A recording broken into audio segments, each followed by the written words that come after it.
What's going on, everybody? It's Sasha, your licensed real estate market expert here in Charlotte. It is August 1st and it is a Thursday, and every first Thursday of the month we do a live Q&A. So that is exactly what we're doing here today. If you happen to not watch this live, always feel free to leave a comment down below with any questions and I'll respond to you in the comments.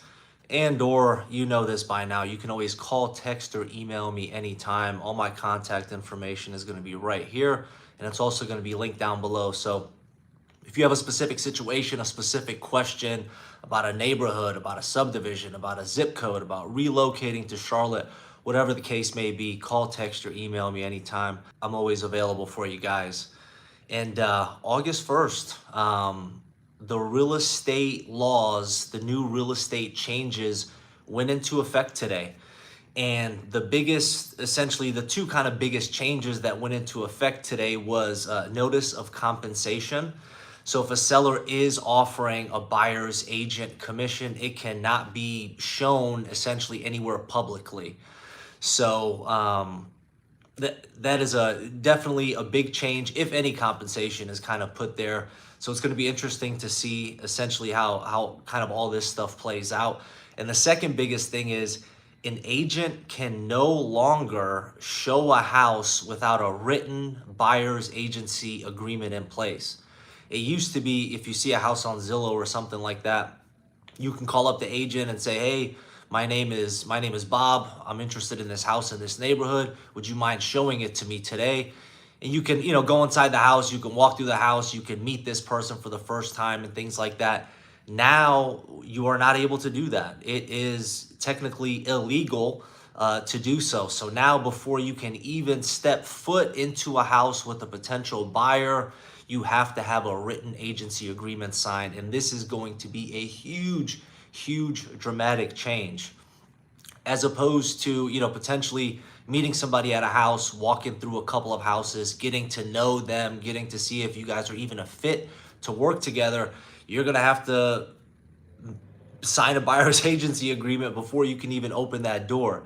So this is going to be very interesting, and I think it's going to have a huge impact on the housing market. It's going to have a huge impact on agents. I mentioned in one of my recent, videos, as far as the market reports go, that I think we're probably going to lose half the real estate agents in the entire country within the next 12 to 18 months, maybe a little bit longer. So it's going to be very interesting to see, how everything plays out. It's all new for everybody. So these couple of months are going to be a process to kind of get through, and essentially an adjustment period. For myself personally, I like to meet people. I like to show people a couple houses and things like that, to get to know them a little bit more, to see if we're the right fit. I like to have a good time when I'm showing houses. I like to be myself, and I want the buyer to enjoy themselves as well. So typically I don't have a buyer's agency agreement written right away. We take a look at some houses, we spend some time together, we communicate, and at that point is when you have a buyer's agency agreement signed, which is where essentially you are hiring me to represent you. But now it's like, hey, we can't really, we can meet at the house, but we have to have something signed. So let's get the paperwork on the hood of the car before we go in. Or what I'm most likely going to be doing is bringing people to the office here and, talking over their criteria, wants, needs, price ranges, lenders, and things like that before we actually go head out into the field. So, August 1st, very interesting time. But I see we got a couple of people on here. So any questions, any and all questions that you have, just let me know. Otherwise, I'm going to go ahead and dive in on a couple questions I received on a couple of my videos. Let's see here. So John, my last video I did it with my insurance guy. We've had a lot of insurance things start popping up lately, and unfortunately, Chris Delbridge at Urban Young, he didn't have too much good news as far as the future. Looks like premiums will be going up, but we'll see. We're still not Florida, so thank God, because their stuff is through the roof. I don't know if you guys have seen any of the videos and things that are happening in Florida at some of these condo buildings, but their premiums are going 2-3x. Some condos, there was a really nice condo in Florida that this older gentleman got, and there was an assessment, and they said essentially that all of these condo owners had to pay an assessment fee. It was over $200,000. And they're like, I'm retired. I'm retired. This condo's paid off. I can't just pay you $200,000 for it. And one of the remarks was, I believe he's getting an attorney involved, but the property management company, essentially, they were like, hey, you live in this neighborhood. You should have that money to pay us for this assessment. Some South Florida condo owners are being hit with six-figure assessments that are forcing them to flee. The situation is leaving many unable to sell or afford the staggering cost. Local 10 News investigator Jeff Wines here has the numbers. Sleepless nights? Sleepless nights? Every night. I don't know where we're going to live or how we're going to live. Howard Konitz never thought he'd be in this situation at 79 years old. We can't afford it. We can't afford it. We're going to go broke. Konitz and his wife Sheila have lived in their 2-bedroom, 2-bath Williams Island condo for 10 years. The retired couple had their financial future all planned out. Elevator modernization. That was until they were recently hit with a special assessment. The total assessment for the apartment we're sitting in is what? Approximately $224,000. When you say that number, can you believe it? No. Not at all. That's on top of their monthly maintenance that's gone from $1,500 to $3,000. We never anticipated to have this escalation. According to Condo Doc's assessments in Mediterranean Village in Williams Island, where Konitz lives, are as high as $400,000 for just one apartment. Projects budgeted for his building include everything from consultants to roofing, concrete restoration, elevator modernization, termite treatment, and $700,000 alone for landscaping. Somebody also told me, well, if you're not able to pay, you shouldn't be living here. The assessments at Williams Island can't be passed on to a potential buyer. Konitz has had his condo on the market and has dropped the price several times. He was turned down for a reverse mortgage by a lender due to strict condo rules. Maybe I can give it away for pennies on the dollar. He is not alone. This listing at the Cricket Club in North Miami discloses a $134,000 assessment. A new Florida law enacted after the 2021 collapse of the Champlain Towers in Surfside mandates increased building inspections and reserve funding for condo buildings. The rules come with a hefty price tag for owners of older buildings. Have you ever seen numbers like this? No. Susie Friedel has been a realtor for 50 years. She's a mediator for the Miami Board of Realtors and the Florida Supreme Court. What is the assessment on the apartment that you have for sale? Just about $290,000. There needs to be assessments. The problem is they've done too much at one time. The boards have gotten so nervous about all this that now they're doing everything at once. There is no comment on camera from the association. In a brief phone conversation, association president Mike Siegel said, quote, "We wouldn't be doing it if we didn't have to. It's not like we're stealing people's money." So it's going to be interesting from that aspect too. But luckily, as I said, we're not Florida, so we're not seeing these crazy high premiums. Chris Delbridge, the insurance guy that I interviewed, my client, my friend, he said, Florida is the hardest state for insurance. They have to go through a lot of rigorous things to get insurance approval, as opposed to him doing business in North and South Carolina. It's so much easier. But with that being said, on that video, John commented, interesting discussion. Also fully agree about the lax buying policies versus other areas. In Massachusetts, title companies required for septic for any sale. That protects the buyer. My brother, when buying his home in 2016 with his wife, they ended up with the new septic from the seller since they found issues during the inspection. When we did my purchase, it was optional. Found that really odd and super risky. I also think we're seeing the other side of value autos and homes. There's no free lunch. Your values go up, costs more to replace it. Hello Insurance Repair, body shop, parts, etc. pricing. Just took a while for that stuff to come around and meet the market. Unfortunately, it's true, with all the inflation that we've had and things like that, everything's gotten more expensive and they push that cost down to us, the people that need the insurance. So nothing will change, unfortunately, anytime something big like that happens, it's always us, the normal people, the taxpayers, that have to pay for things. Student loan debt that gets wiped away. Guess who's paying it? It's not wiped away. We're gonna have to pay it in increase in taxes and things like that. On one of my market reports, Evan said, I'm watching sellers slash prices in Charlotte 50,000 plus and still no one even remotely interested. The correction is well underway, and by the time the media confirms it, it will be more than halfway over. I tend to agree with you. Obviously, not everybody's kind of slashing those prices that much, but we're definitely seeing it a lot because, in all honesty, a lot of people still think this is like, it's still a super hot market. The market is moving. Don't get me wrong. You still have houses with multiple offers. It's nowhere near what it used to be. Right now, I'm kind of looking at the market watch for Charlotte. So in the last 7 days, in 5-6 neighboring counties, we had 1,428 new listings. That's just new listings. Out of what we had on top of that, our other inventory, there was 1,902 price decreases happening. And we're seeing this happen so often. Even some of the higher price range homes, 1 million plus, 1.5 million plus, I've seen sellers decrease prices by over 100,000. I saw one not too long ago. It was just over $200,000 price decrease for a home that I believe was just under 1.4 million. So we're definitely seeing it. The new real estate laws going into effect, it's going to affect this as well. So all in all, it's a very exciting market, I guess you can say, because we have a lot of things going on.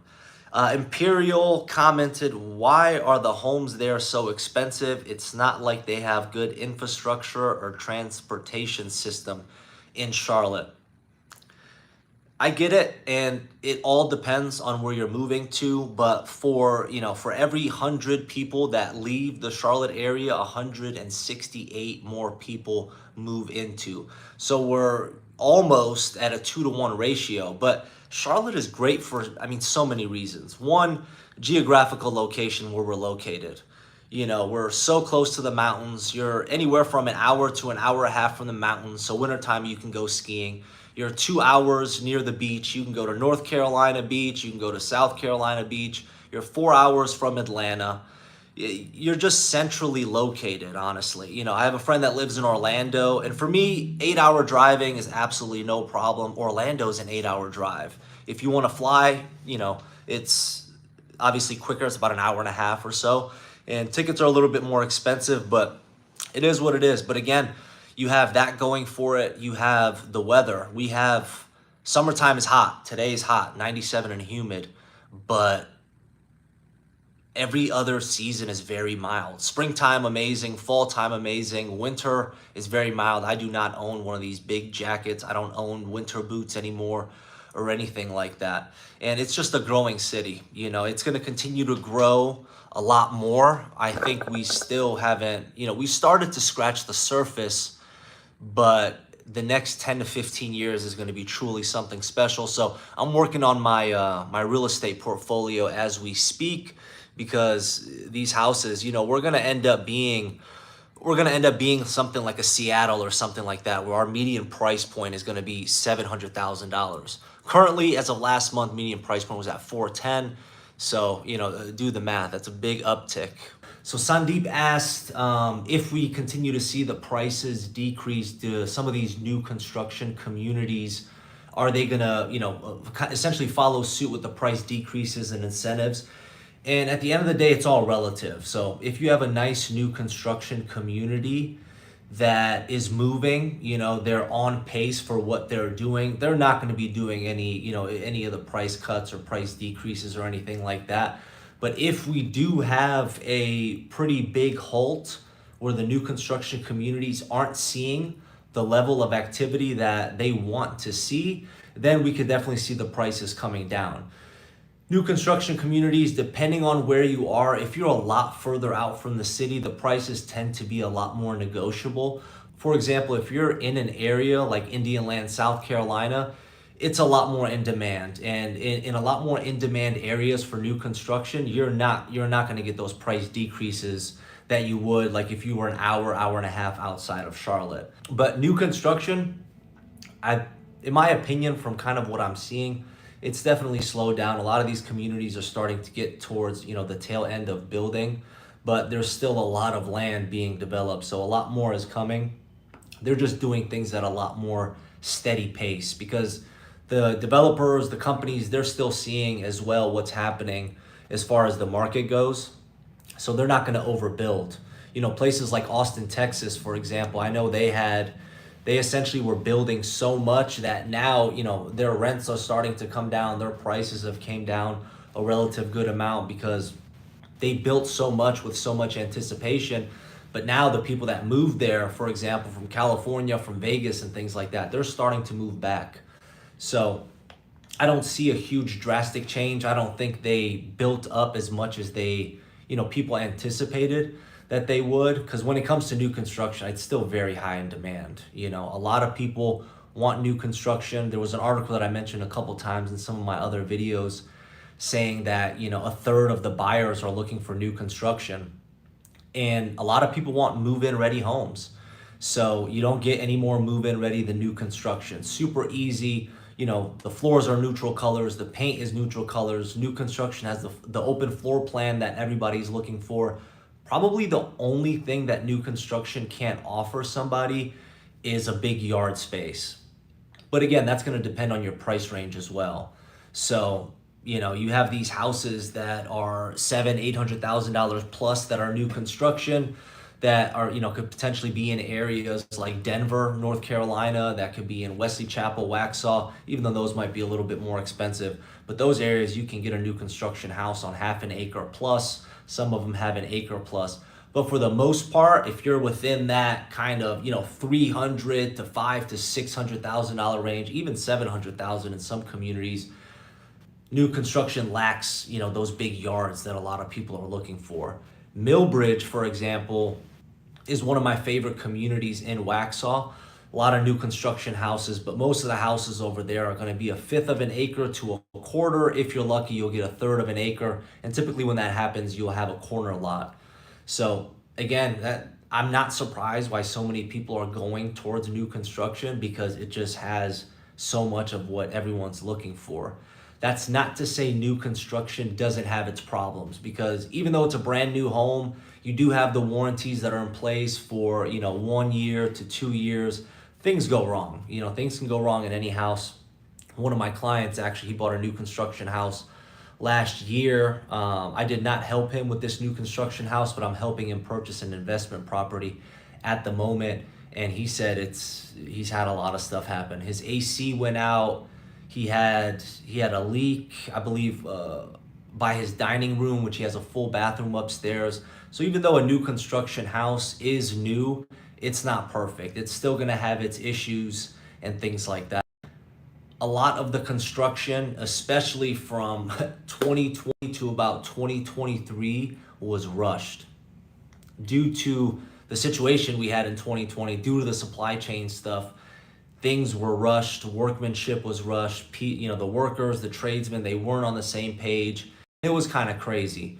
So a lot more people within that time frame had experienced a lot more issues with their houses. But again, luckily you have, that 1 year warranty, that 2 year warranty on craftsmanship and things like that to kind of protect you and kind of, make you feel at ease. But for the most part, new construction houses are just a lot less maintenance than older homes. It's almost common sense, essentially. Someone said, we just paid significantly over list price for a place in South Charlotte in the desired school district. It was the only single family house for sale in that district at $600,000 and under. The residents there aren't going anywhere. The available land is non-existent and we'll be living there for 20 years anyway. It would be nice to wait for a correction and buy at a lower price, but I don't see anything on the horizon. Too many people are moving in and climbing over each other for a good neighborhood with good schools. If I'm wrong, I'm wrong, but talk to me in 2044 if I'm still around. I tell people this all the time. Number one, if you're buying a house, you should plan on staying and living in that home for a minimum of 5 years. Some people say 2 to 3. I like to say 5 years, a minimum of 5 years. And if you're buying a house that you plan on living in for 10, 15, 20 years or whatever the case is, in all honesty, as long as you can afford the current price at the current mortgage rates and all of that stuff, there's really no reason to wait. In 10, 15, 20 years, those prices are going to shoot up a lot higher. And at the end of the day, you need to buy a house when it's right for you. You know, I'm beating a dead horse here because I say it all the time because I get asked a lot, when is the right time to buy? When is the right time to buy? And it's when the right time is for you. Is the right time for you to buy now? Are you stable with your job? Are you okay with the current mortgage payment? And not essentially saying like, yes, I'm totally fine with making the mortgage payment at a 7% interest rate. I'll be comfortable. I can make it for, 6 months, 8 months to a year. No, do not bank on that. Make sure you can afford that payment throughout, and then just think when the interest rates eventually do go down, if they get to a 5% here in the next 2 years, maybe 3 years, that's a perfect time to refinance the house as long as you have enough built up equity inside of the house. And when you do so, your mortgage payment is going to drop $700 per month if you have a higher rate. So as long as you're comfortable, as long as you can afford what the current mortgage is, and you're not banking on external factors such as the interest rate going down for you to be able to afford it, you're in a good position. Right now, my wife and I, we have golden handcuffs. Our townhouse, it's good in size for us. We don't have any kids. All we have is a dog. And our mortgage payment, including our HOA fees, is super, super cheap. If we were to buy a house like we're looking for, we'd literally be paying over 3 times the amount that we pay now. So it's so tough for me to kind of dive into this market. It really is. But we'll see what comes of it. I actually just made a bunch of phone calls to some property owners in some areas that I like and things like that. And that's kind of where I've been finding opportunities for myself and opportunities for my clients as far as off-market houses go. I do have a listing coming up on, it's like the northwest side of Charlotte. It's going to be a 4-bedroom, 2.5 bath house, new construction, built in 2021. So if you're somebody that sounds like you might be interested, send me a text, send me an email. I might be able to show you this potential home before it even hits the market, but it'll be going to the market here in the next couple of weeks. But obviously I want to throw it out there for you guys. Crystal, I moved to southwest side near Steel Creek. My favorite areas in Charlotte are the South, Pineville, Ballantyne, Matthews to the east, or north side, Prosperity Church Road, Highland Creek. Yeah, Steel Creek's also a nice area. When you're comparing apples to apples, houses in regards to square footage, in regards to a location where you have a lot of stuff around you, Steel Creek is definitely a good option. South Charlotte, obviously the Matthews, the Ballantynes, the Mint Hills and things like that, the South Parks, all amazing areas. And then North Charlotte as well. I'm closing on a house for my sellers here in Highland Creek. I did a video, I'll post it right here eventually when I re-upload this.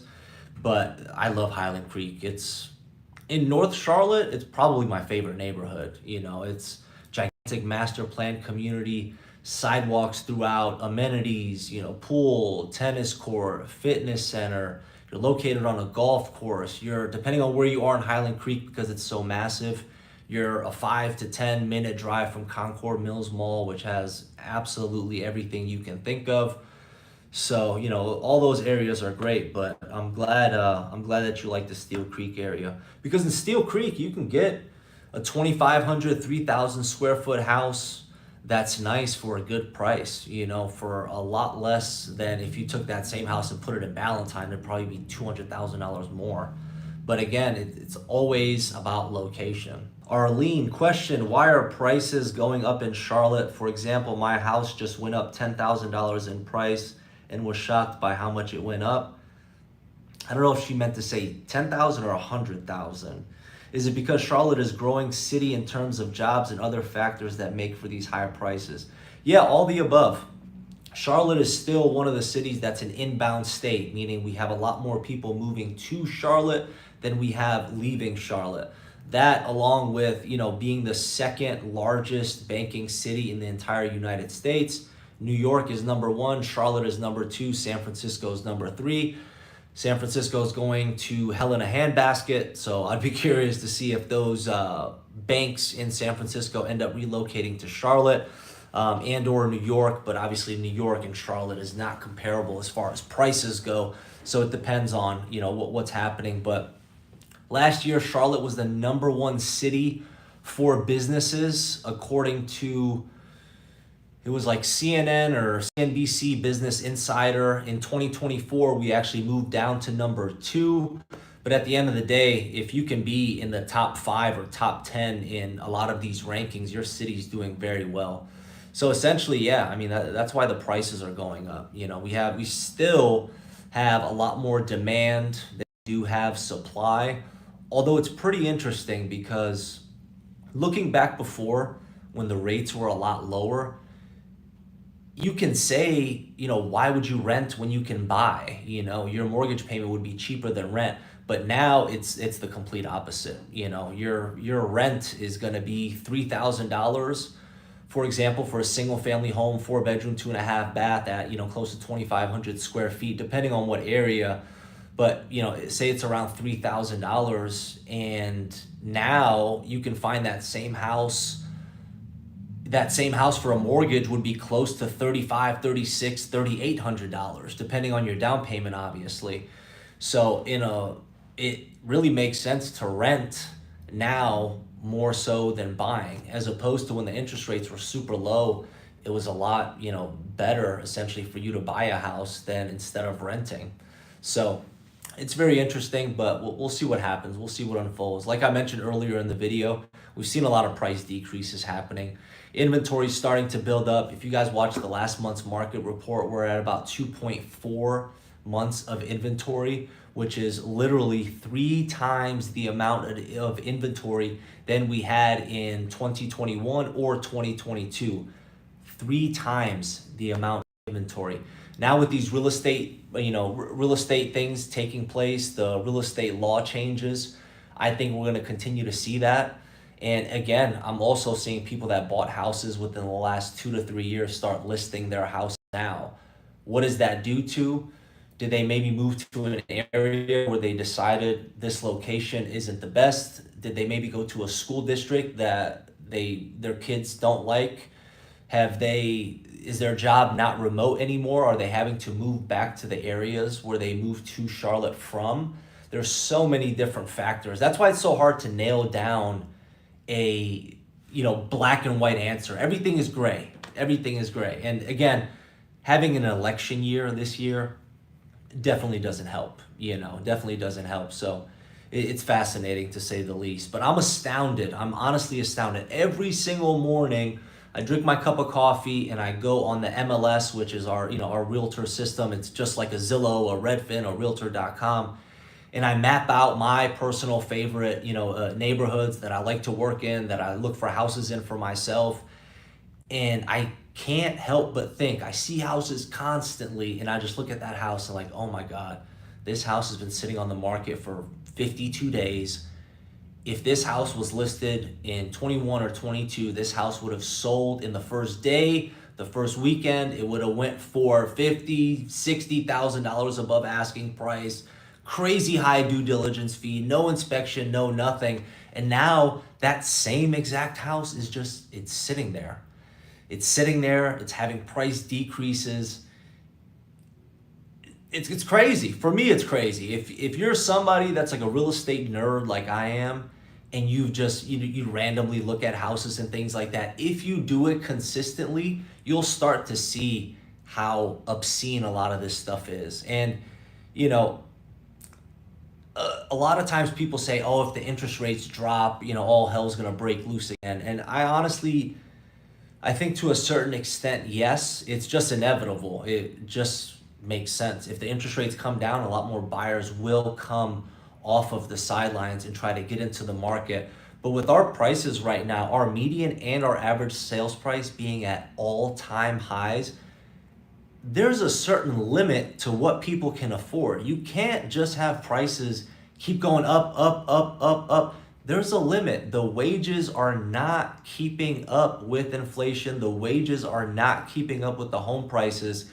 And at a certain point, it's just unaffordable for a lot of people. Hi, Sasha. Does it make sense to wait for a month or two to buy a house at the current trend? Looks like prices are going down.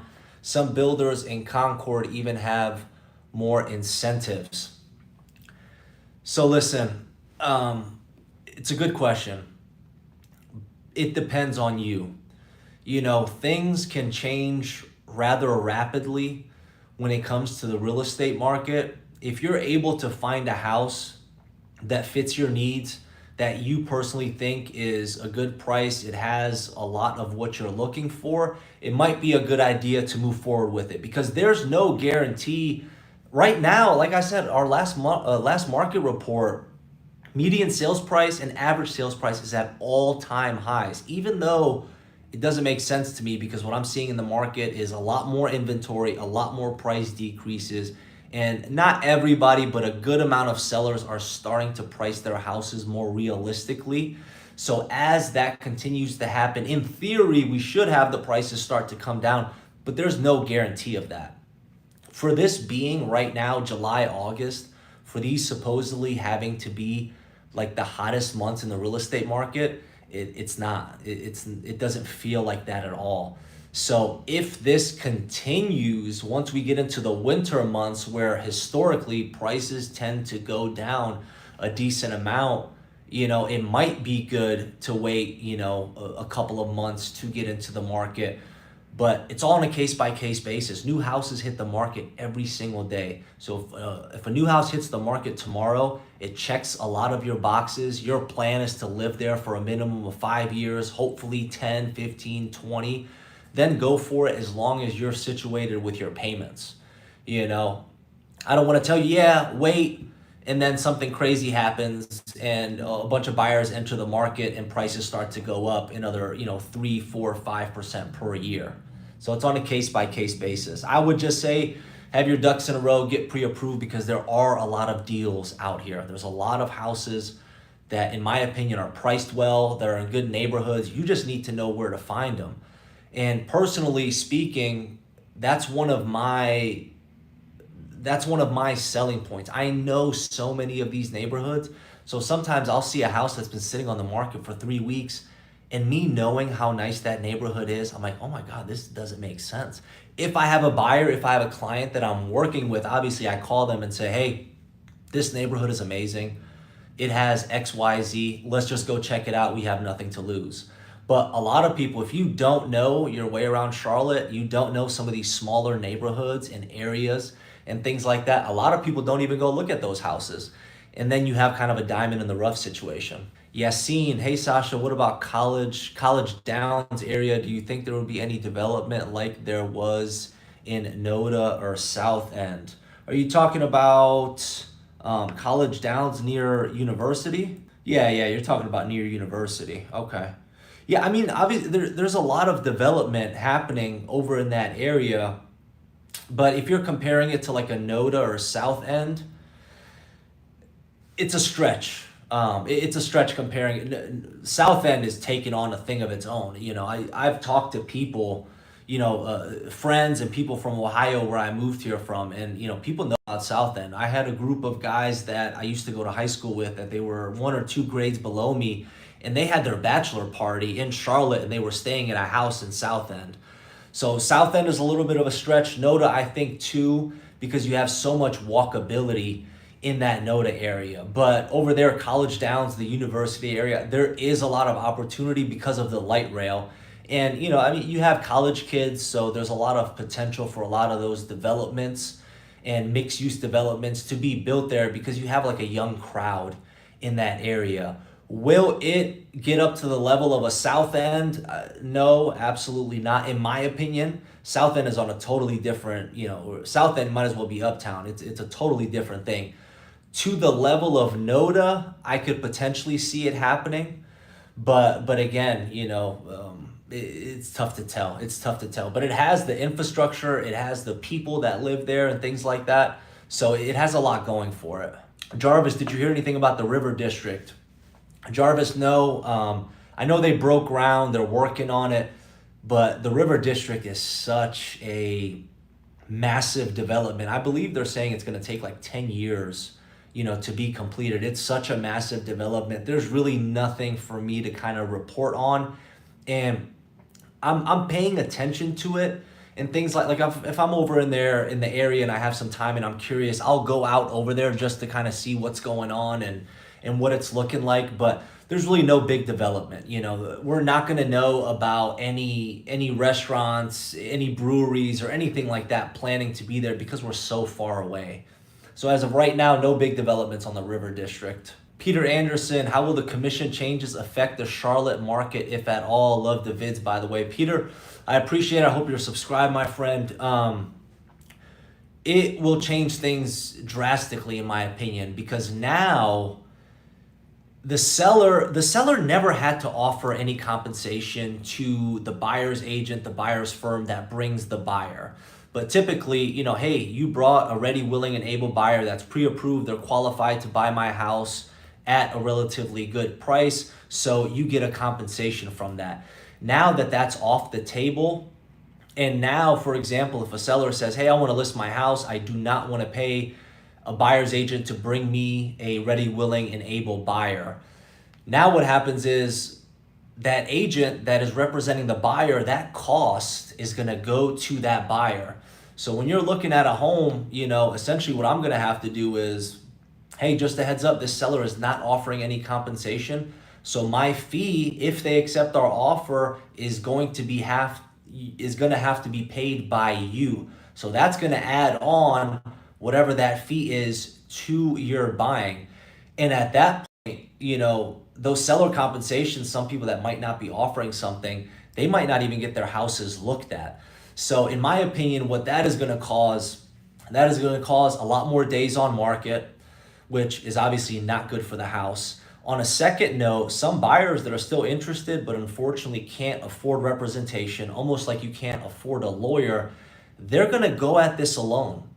So the seller's agent has their seller that's helping them sell the house, and this buyer that can't afford an agent to represent them, not because maybe they don't want to, maybe they just can't afford it.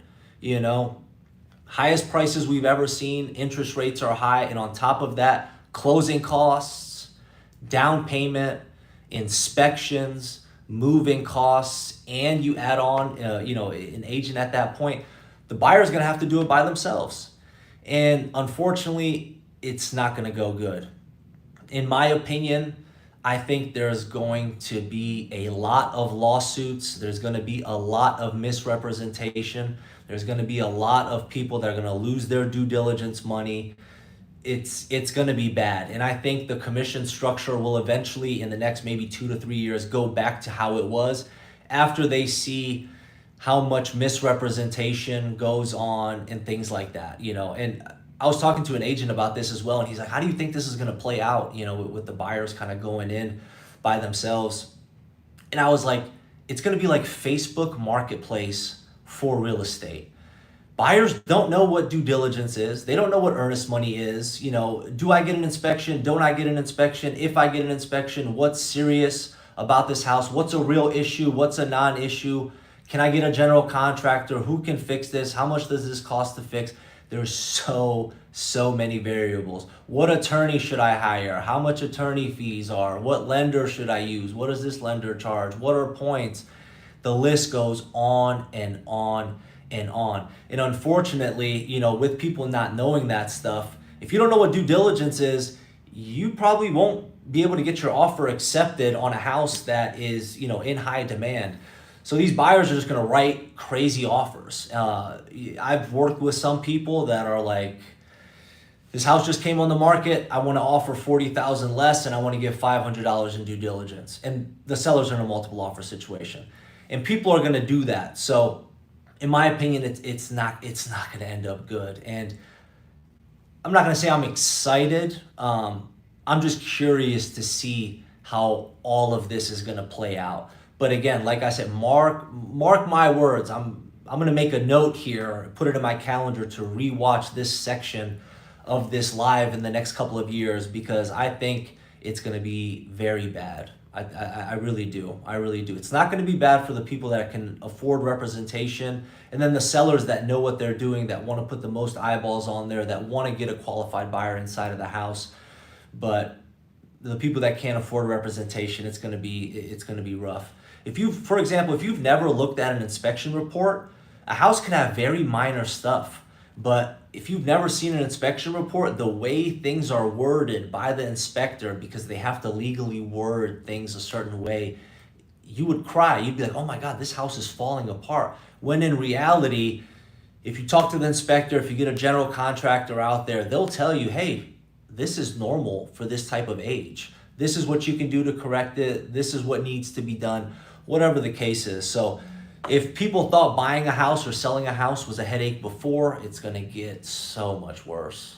It's gonna get so much worse. Thanks for answering that. Is there any drawbacks of buying a house that backs to a retention pond? For the most part, obviously, I would say the biggest thing backing up to a retention pond is going to be visual. If you don't like how the retention ponds don't look nice, you know, they're not blue, crystal clear water. They're typically muddy. They look like dirt.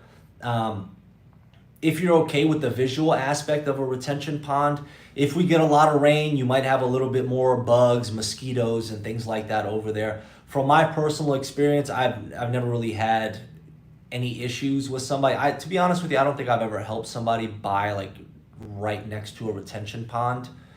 But from my experience, no. You know, the HOA, the builders are typically responsible for that stuff, and so is the city. So if something was to happen, if something was to get flooded, they would relatively fix it pretty quickly. From my personal experience, being next to or behind a retention pond, it's just a case-by-case basis. If you're okay with looking at it, if you're not too worried about it and things like that, there really should be no issue. One theory, mind you, just a theory, Charlotte is a lifeboat region. So many other areas of our republic are overcrowded and crime-ridden. People, especially with kids, are looking to jump to any area where they can prosper over the long term. This is just such a place and proven to be remarkably resilient, even in the face of a recession. I 100% agree. That's why we have all the people kind of moving to this area. That's why our real estate market, comparing it to other similar cities like a Austin, Texas, like a Nashville, we're doing a lot better than they are. They've had price decreases and a lot of stuff going on. We're still doing very well when it comes to that aspect of it. And yeah, people ask me all the time, my friends ask me all the time, hey, would you, have you thought about leaving Charlotte? Do you see yourself? I don't see myself moving here anywhere near the near future. In 30 years, 35 years or something like that, if I retire, maybe want to buy myself a beach house in Costa Rica or Mexico, I might do that. But, I don't see any reason to leave here, I'd love to raise a family here, amazing suburbs, great weather. It just has so much going for it, and obviously that's one of the reasons why our market is where it is. A lot of people see the same value in the area, and I'm patient, but I'm excited to see what happens in the future, because with its growth, Atlanta is, I've been to Atlanta one time. There's a lot of people, a lot of traffic. I could see the same thing happening to Charlotte, and depending on if you like something like that or if you don't, that's going to be on you. But, there's a lot of people that are trying to get in, move into the Waxhaws, the Wesley Chapels, the Statesvilles, the Troutmans, the Mooresvilles, the Corneliuses, the Huntersvilles, to stay a little bit out of that, but it's all going to catch up. As we grow, as the population grows and things like that, we're going to see a lot of it. So there is a really, really good chance that we might end up as crowded as like in Atlanta or something like that. So, but it still has that small city feel. That's one of my favorite things about Charlotte. Three monkeys. The banks are hanging on by a thread. Most of Charlotte rallies on banking. When these banks suffer and fall, the market will come down just like 2008. We will see. However, one of my clients actually works for Wells Fargo, and he got pre-approved through another bank, another local bank here in Charlotte. And I was like, hey man, like, why didn't you just get pre-approved through Wells Fargo? Because when you're an employee at Wells Fargo, they give you like a good rate. They don't charge you certain fees that other banks do because you're an employee of Wells Fargo. And he told me that the loan division, the home loan division at Wells Fargo is no longer. They got rid of it a year ago. So as of right now, Wells Fargo, which headquarters, hey, is in Charlotte, they do not write home loans, which is crazy. And a lot of people I work with, they work with my lender because she's super competitive and she knows how to get things done, great rates and all that stuff. But come to think of it, I was like, man, I haven't seen somebody come in with a pre-approval from Wells Fargo in a while. I just didn't know that. I had absolutely no idea that they shut down the home lending side of the business, which is crazy. It's absolutely crazy to me to think about. I don't know if that's saying something. It probably is, maybe read it between the lines, or maybe it just wasn't as profitable for them. But I don't know how loans on homes isn't profitable unless they're selling them. Maybe the secondary holder of the loan, maybe they're not buying as much loans. If you happen to have a house in the South Charlotte area that you are looking to sell, call me. Not because I want to list it, because I'm looking to buy one for myself. I've been making cold calls to property owners, and people can be very rude on the phone, unfortunately. But it's all fun, and I'm actually getting some traction, getting an off-market deal, hopefully here in the next couple of weeks, that is also in the South Charlotte area, but the home is completely renovated, so it's not something for me because I'm looking to renovate a home. But if you happen to have something in the South Charlotte area that needs a good amount of work and you're looking for a cash offer and things like that, call, text, or email me. I'm genuinely interested. I'd love to see it. I just want to put that out there if you happen to have any friends, relatives, or anything like that. Let me see. Sandeep, is there a way to find good builders because some builders have quality very bad? 100%. It sounds like, are you looking to build a custom home, or are you looking for, a traditional kind of builder? Do you mean like a D.R. Horton? Do you mean like a Taylor Morrison? Or do you mean like a custom home builder? Builders have very bad quality. Yeah, so in all honesty, it's going to vary on a case-by-case basis.